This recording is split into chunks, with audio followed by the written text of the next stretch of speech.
I'm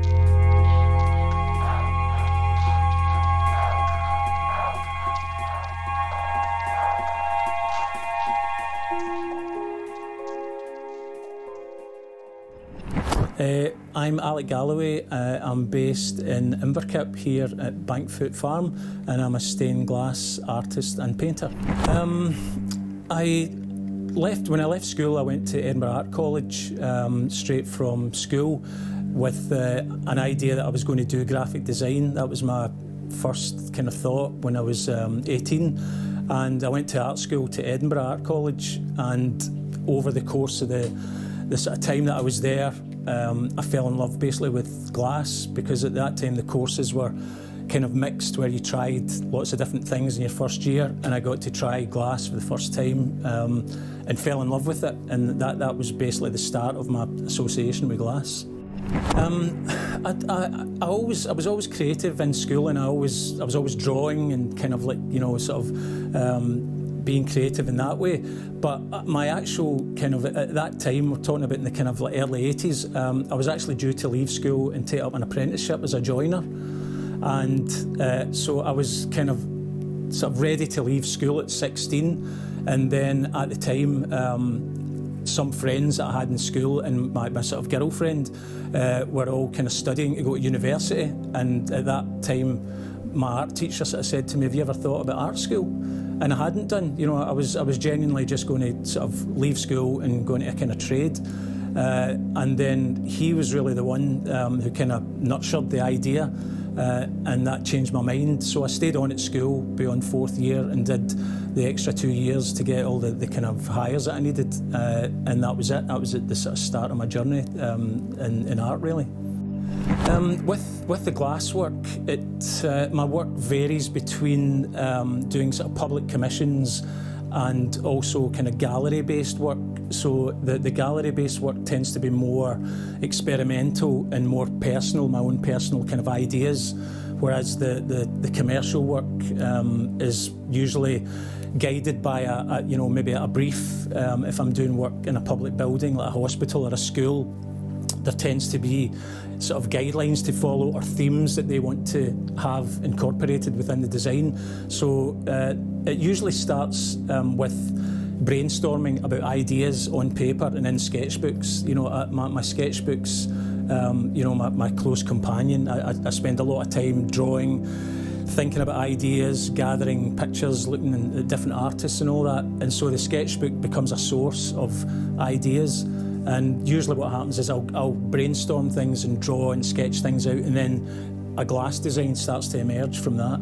The next process really is I have to sort of, because I'm predominantly doing architectural glass, there's usually a window size that I have to kind of like, sort of adhere to. So what I have to do is make patterns up that match. So I'll go to the building and I'll measure a space for where the window is going to be. Or if the building doesn't exist, which sometimes is the case as well, if it's a new building and I'm commissioned to do designs, I'll be given architect's drawings, and I've got the designs, the drawing sizes, and I just basically do patterns here in the studio. So it's basically big paper patterns all drawn up, and then I'll start to piece together a design to scale, on those things. And I've got like glass easels that I use where I can put the paper up and get a sense of what the window is going to look like, and colour it with paints and things, and basically recreate it on paper before I actually commit to doing it in glass. Most of the equipment that I have, I'm using like sheets of glass, which are the kind of main source material for the stained glass windows, and a lot of the processes that I employ involve things like glass painting or etching and staining. So it starts off with like just a normal plain piece of glass, a piece of red, blue, yellow, whatever, and if I'm doing, say, a church window, I've got to then recreate maybe a face or a design of a figure on the actual glass. So glass painting then becomes the next process, and that is like physically painting on the glass with a glass enamel. And what happens then is that once that's done, that piece goes into the kiln, it gets fired, and then brought back out and back onto the bench, and then further work, whether it's more painting or more staining or even etching the glass. So it goes through quite a lot of processes, and all those processes are, they're quite detailed, and you're forever taking the glass off and putting it up against the light to look at it, see if it's correct, and then back off. So there's a lot of to-ing and fro-ing. But once I'm happy with it, it basically gets constructed using lead, so it gets put together just like a big jigsaw puzzle on a sort of flat bench. I think probably the bit that I enjoy the most is when I get the kind of finished window and get to hold it up to the light itself, because I think with stained glass, I can have quite an intimate relationship with the glass over weeks or months. And I'm working on a light box or I'm working in different light conditions, but it's only when you actually get to that stage where you're putting it in the building and you're able to stand back and admire it and see it. And because where we live in the west of Scotland, the weather's very changeable, so the light changes. Sometimes there's really bright days, some days it's really overcast, so that the work takes on a kind of character of its own, in different light conditions. So I always enjoy that moment of just seeing it in situation for the first time. That's a good question. When I went to art school and studied stained glass, and that was a degree level course that you could do, and then I taught the course at Edinburgh College of Art for sort of many years. Unfortunately, those courses are all finished now and there's no stained glass education anymore.